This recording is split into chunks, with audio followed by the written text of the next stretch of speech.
ನಾನು ಬೆಂಗಳೂರಿನಲ್ಲಿ ಇದ್ದಾಗ ನನ್ನ ಹತ್ರ ಬರ್ತಕ್ಕಂಥವ್ರು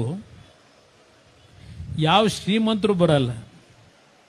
ಇವತ್ತು ನಾನು ಇಂಡಸ್ಟ್ರಿ ಮಿನಿಸ್ಟರ್ ಆಗಿರ್ಬೋದು, ಸ್ಟೀಲ್ ಮಿನಿಸ್ಟ್ರಿ ಇರಬಹುದು, ಸೂಟು ಬುಟ್ನರು ಹುಡುಕೊಂಡು ಇಲ್ಲಿ ಬರಲ್ಲ. ನನ್ನ ಜೆ ಪಿ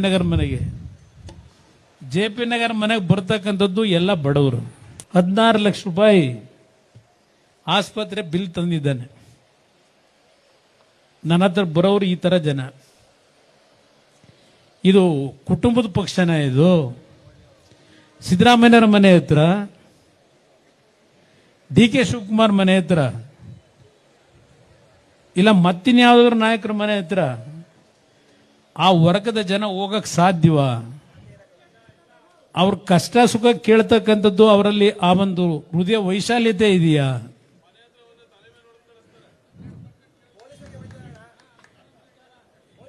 ಇದು ದೇವೇಗೌಡರಿಗೆ ಹೇಳ್ತಾ ಇದ್ರಲ್ಲ, ಈ ಪಕ್ಷ ಕುಟುಂಬ ಅಂದ್ರೆ ಈ ರಾಜ್ಯದ 6.5-7 ಕೋಟಿ ಜನತೆ ಏನಿದ್ದೀರಿ, 7 ಕೋಟಿ ಜನತೆಯ ಕುಟುಂಬದ ಪಕ್ಷ ಇದು. ಚುನಾವಣೆಯಲ್ಲಿ ಗೆಲ್ಲಿ ಸೋಲ್ಲಿ ಜನಗಳ ಮಧ್ಯದಲ್ಲಿದ್ದೇವೆ. ಗೆದ್ದಾಗ ಹಿಗ್ಗಿಲ್ಲ, ಸೋತಾಗ ಕುಗ್ಗಿಲ್ಲ. ಶ್ರೀನಿವಾಸಪುರದಲ್ಲಿ ಕತೆ ಏನಾಗಿದೆ? ಈಗ ಮಾವಿನ ಪರಿಸ್ಥಿತಿ ಏನಾಗಿದೆ? ರಸ್ತೆಯಲ್ಲಿ ಚೆಲ್ತಾವ್ರೆ. ದುಡಿಮೆ ಮಾಡಿದ್ದಕ್ಕೆ ಇನ್ನೂ ಭಗವಂತ ನನಗೆ ಆಯುಷ್ ಕೊಟ್ಟಿದ್ದಾನೆ. ಅವತ್ತು ಇದೇ ಕೋಲಾರದಲ್ಲಿ ಮಾವು ಬೆಳೆನ ಕೊಂಡ್ಕೊಳ್ಳೋರು ದಿಕ್ಕಿರಲಿಲ್ಲ.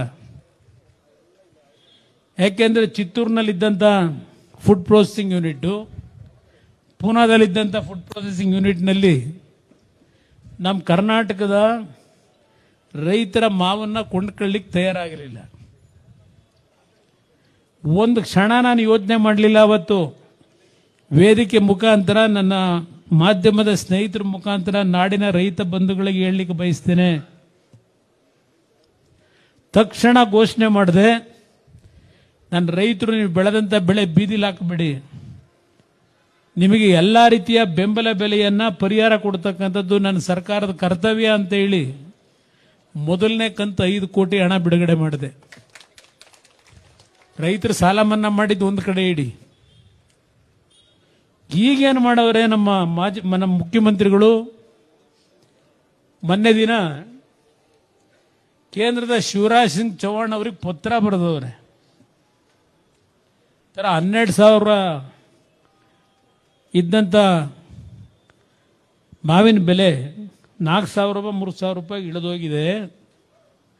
MSP ದರದಲ್ಲಿ ನಮ್ಮ ರೈತರಿಗೆ ಬೆಂಬಲ ಬೆಲೆ ಕೊಡಿ ಅಂತ ಹೇಳಿ ಪತ್ರ ಬರೆದವ್ರೆ ನಮ್ಮ ಮುಖ್ಯಮಂತ್ರಿಗಳು. ಜನತಾದಳಕ್ಕೂ ಈ ಪಕ್ಷಗಳಿಗೂ ವ್ಯತ್ಯಾಸ ಏನು ಅನ್ನೋದನ್ನ ಅರ್ಥ ಮಾಡ್ಕೊಳ್ಳಿ ಈ ನಾಡಿನ ಜನತೆ.